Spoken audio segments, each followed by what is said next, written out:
When I returned home on the night of the wedding anniversary, there was my husband and the figure of an unfamiliar, flashy-looking woman. Let me introduce her. She's my girlfriend. Huh? Seeing me speechless, the affair partner burst into laughter. Hey, this lady looks dumbfounded, and it's hilarious. Hey, don't laugh. We're dropping a bomb on her on our wedding anniversary, and she's surprised. The two of them, with vulgar smiles on their faces, I finally opened my mouth. So, what's the deal with that girlfriend of yours? Get out of here. We'll be living here. Me and her. You're useless here. Pack your things and be gone by tomorrow. Why are you suddenly saying this? Do you think I'll agree to that? Hey, haven't I said enough? I'm tired of seeing your gloomy face. Don't interfere with us, ugly. At that moment, I heard a sound like something inside me had snapped. Yes, if that's how you're going to talk, then I won't hold back anymore. Are you too shocked to even speak? It's understandable. Look at us. We're in love after all. My husband hugged the shoulder of the woman with whom he was having an affair. The moment I saw that, I suddenly burst out laughing. After this, my foolish husband will have plenty of hell to pay. My name is Olivia, and I'm 35 years old. I'm married and born as the only daughter of the Smith family. My father ran a small company called Smith Industries, and we were relatively well off. My childhood was happy with a family-oriented father and a kind mother who was a homemaker. However, when I was in the 3rd grade, my mother fell ill. During the progressive illness, my mother passed away within 3 months of hospitalization. At that time, I mourned deeply together with my father. For both me and my father, my mother was an irreplaceable presence. Afterward, I lived with my father, supporting him. To support my father, I learned household chores. Though busy as a company president, my father always made sure to attend my school events and sports festivals. The two of us somehow managed to get by. Eventually, I graduated from college and started working as an executive secretary at a major company. Being a secretary was a demanding job, but it was fulfilling. I dedicated myself to work for several years. Before I knew it, even though I was approaching my late 20s, I didn't have a boyfriend. A colleague introduced me to a man, and that man later became my husband, Craig. Craig worked as a sales representative for a beverage company. From the beginning, he boldly approached me. For someone with little experience in romance like me, it seemed like he was a dependable and masculine presence. We started dating. A year and a half later, Craig made the long-awaited proposal. Olivia, please marry me. I'll definitely make you happy. Thanks, Craig. I'm glad. We decided to visit each other's parents and seek their approval for the marriage. After receiving support from the in-laws, the next step was to go to my father's place for the final approval. Oh, so you're Craig, huh? I've heard about you from my daughter. My father welcomed us with a happy expression. When Craig expressed his desire to marry me, my father nodded in satisfaction. Of course. I support your marriage. Thank you, Dad. Then the father brought up something unexpected. Craig, don't you have any intention of joining our company? Huh? We were just looking for a salesperson. If you're interested, would you consider joining our company? I'd like you to work with us as the successor. Me? As the successor? Craig's eyes sparkled with excitement. My father had always said, "A president undergoes significant hardships, so I'd prefer to have a son-in-law take over if possible, rather than my daughter." In response to such words from my father, Craig lowered his head. "Dad, please. I appreciate it." "Is that so? If you're coming, I promise you a good position. I'll make sure you're well taken care of." And so my marriage and Craig's employment were decided at the same time. Afterward, we had a wedding ceremony and started living in a house located between our workplaces. However, despite both of us working, Craig didn't contribute to household chores. He didn't throw trash in the bin, left clothes scattered, and didn't even bother to wash the dishes after eating. Initially, I did everything, attributing it to the honeymoon phase. But after a few months of such a lifestyle, stress began to build up. I finally spoke to my husband. "Craig, can't you help with the housework a little? We're both working, and it's not fair for me to do everything." Craig, lying on the sofa and looking at his phone, responded casually. "Huh? Why can't you continue doing it like before, Olivia?" "Huh?" "Taking care of the house has always been the wife's job since ancient times. I'm tired from work." "I work outside the home too." Craig frowned. "Look, I'm working hard to take over after your old man. I'm exhausted every day because he keeps pushing me around. Don't I deserve some gratitude?" "Of course, I'm grateful, but..." "Then, show your gratitude toward your actions. Household chores are your responsibility. Don't tell me to help. Got it?" And so Craig completely delegated the household chores to me. This kind of life continued for several years, and I had given up. I thought that as long as I endured, our marriage would be fine. Around the 4th year of our marriage, perhaps, Craig started claiming he was busy with work and began to be absent from home frequently. Days when he returned home drunk in the middle of the night increased. Considering his job in sales, it was inevitable that there would be many business dinners and drinking sessions. Thinking so, I didn't say anything in particular. It was a shock when he completely forgot my birthday. When I told Craig it was my birthday, he just laughed dismissively. "Oh, really? Already 34, huh? You've become an old lady." While hurt, I wondered if couples inevitably become like this after 5 years of marriage. I felt lonely inside. On one such day, Craig came home very late, completely drunk. He threw his belongings on the living room sofa and passed out. Watching him with exasperation, I picked up the scattered items. Then, Craig's phone slipped from his hand and fell with a thud on the floor. When I picked it up, I was astonished. There was a text message notification on his phone. "Craig, thanks again today.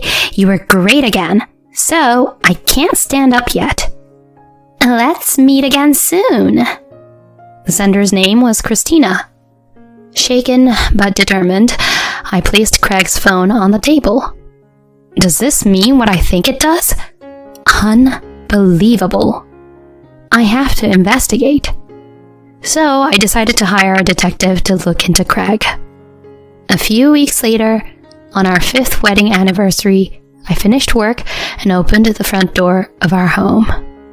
There were Craig's shoes and unfamiliar woman's heels. Confused, I raised my head, and I instantly froze. Craig and an unfamiliar woman were standing in front of me grinning. The woman had flashy hair, wore a miniskirt, and her cleavage was visible. She appeared to be in her mid to late 20s. Wait, what is this? Who is she? Trembling, I asked Craig. Oh, you're finally home. Sit down. There's something important to discuss. Saying that, Craig gestured for me to sit at the dining table. Craig and the woman sat side by side on the sofa. Explain properly. What is going on? In response to my question, he said, Let me introduce you.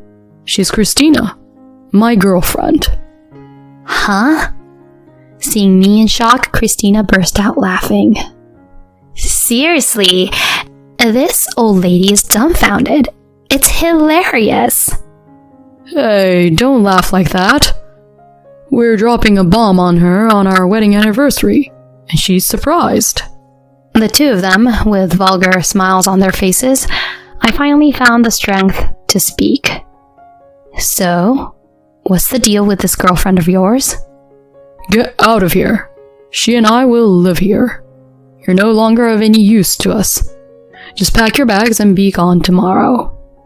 What are you suddenly talking about? Do you think I'll accept that? Hey, don't I have to say this much before you get it? I'm tired of seeing your annoying face. Don't interfere with us, ugly. At that moment, I heard a distinct sound of something breaking within myself. Yes, that's how you want to put it? Fine. I won't hold back either. Shocked into silence, huh? Well, considering we're in love, it's understandable. My husband hugged the shoulder of the woman with whom he was having an affair.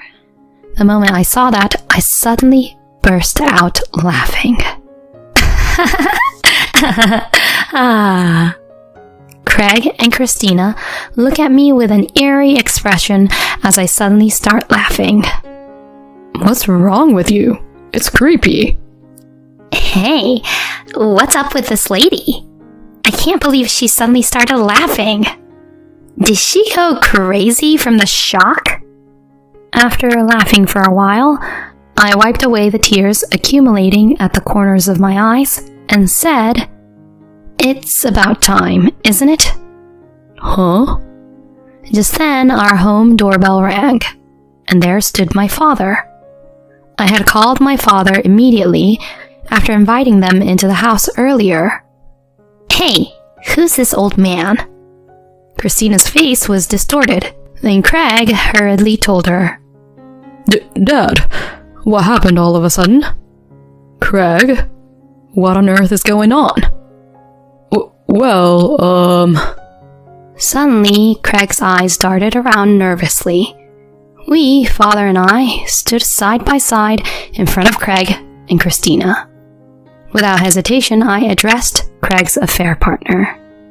Now, Christina, was it? First of all, where did you meet Craig? As I started the conversation, Christina answered while glaring at me. Craig visited the club where I worked. When you say club, do you mean a nightclub or something? Yeah, but what's the problem with that? No problem at all. So, did you and Craig meet at the club and fall in love? Why were you attracted to Craig? As she said this, Christina looked at Craig with dreamy eyes. Because Craig is the next president, isn't he? There's no one more suitable for a promising future like him than me. At that point, I burst into laughter again. It was so funny that I couldn't stop laughing. Hey, old hag, what's so funny? The next president? How did you hear that? He tells me he's working to take over his parents' company. When you say parents, you mean my father, right? This man only joined my father's company as a son-in-law. What? Christina compared Craig's face to my father's, and then Craig, with a smug look, said this. Oh, it's a fact that I'm the next successor. Then my father responded with an exasperated tone. After causing such a scandal, how do you think you can inherit the company? Huh? Craig was the only one not grasping the situation. He had been planning to inherit the company despite cheating on me and telling me to get out. Realizing this, I was genuinely disgusted. My father only wanted to let you inherit the company because you're my husband. After betraying me, he's not going to announce the company now. What? Wait a minute. That's a problem. Then my father spoke. For now, you're fired as of today. What? Fired? Why should I be fired from my company for something private? That would be an unfair dismissal. Craig turned bright red and attacked me, but my father calmly told him off. We did an internal investigation and found that you were skipping out on company business while you were out on your rounds. There are records on the dash cam showing you going to a motel. Were you meeting that woman during work? Your sales performance was terrible, and your work attitude was terrible. Even so, I kept you around solely for my daughter's sake. However, even that sense of obligation is gone now. You're fired. Absolutely. Craig, stunned by his father's words, faltered. Then, Christina raised her voice. Wait a minute. Does that mean Craig will be unemployed? That's right. My condolences. Craig, with a pale face, informed Christina. Well, but it's okay, right? We have love. If you, Christina, support me until I find a new job... Love, huh? As I said this mockingly, Craig glared sharply at me. What's with you? Don't be jealous, ugly. Here you go, a present from an ugly woman to you. I spread several photos on the table. The photos showed Christina holding hands with another young man on a date and entering a motel. Seeing this, Craig's eyes widened. What's this? Actually, a little while ago, I happened to see a text message from Christina on your smartphone. When I had the detective agency investigate, we found something interesting. Detective agency? Hey, wait, is this for real? While Craig stared at the photos as if he couldn't believe it, Christina turned pale beside him. Hey, Christina, what does this mean? Were you with another man besides me? Then Christina shouted, Shut up! Shut up! Shut up! Don't let the unemployed talk to me! Huh? Who would bother with someone like you if you're not the heir and wealthy? Marrying into a family's company and getting fired on top of that? It's the worst! I was deceived! What's that supposed to mean? You said you loved me, didn't you? As the two of them started a heated argument, I intervened with a clap of my hands. Smiling at Craig and Christina, who were staring at me in astonishment, I calmly said, So, Christina, you only got close to Craig for the money, right? There was no love from the beginning, huh? Of course. Why should I have to go through this? I was deceived. To Christina, who was almost in tears, I coldly stated, Why pretend to be a victim? You willingly got involved with a married man, didn't you? You'll have to take responsibility for that, and I'll be taking a hefty $17,000 in compensation. Huh? $17,000 is impossible. Just show me something that proves your identity. As I asserted, Christina turned pale and took out her driver's license. I quickly noted down her address and real name. I'll send the documents later, so look forward to it. You can leave now. Christina grabbed her bag and dashed home, crying. Left behind, Craig was dumbfounded, muttering something. This can't be. It's a lie. Christina betrayed me. She was only after money. You seem to be in a lot of shock. Before anything else, don't you have something to say to us? When I inquired, Craig's expression changed to a startled one, and he crumbled on the spot. I was wrong. I was deceived by an awful woman. I truly love only you. So please, let's go back to how things were. As Craig said that and glanced at me, my father clicked his tongue. How ridiculous. He passionately claimed to love Christina just a moment ago, And now, as soon as her infidelity was exposed, he completely flipped. Taking a deep breath, I angrily confronted him. Who do you think will accept you back to the way you were? We're getting a divorce. We have evidence, so I'll make sure to collect a hefty alimony. Be prepared, you worthless man. As Craig shrank under the stern gaze of a fierce me and my father, he promptly fled from the scene. Later on, the divorce between Craig and me was finalized. I managed to secure all of our shared savings and a $20,000 alimony. Naturally, I also claimed alimony from Christina. When she pleaded that she couldn't pay, I threatened legal action, and she quickly transferred the money. True to my father's declaration, Craig was fired from the company. It seems he also broke up with Christina. Contributing to Christina without saving much, he resorted to borrowing money to pay the alimony owed to me. Now he has moved to a rundown apartment and works day and night to make ends meet. Craig has lost everything: the seat of the next company president, savings, and his partner. On the other hand, I apologized to my father for the trouble caused by Craig.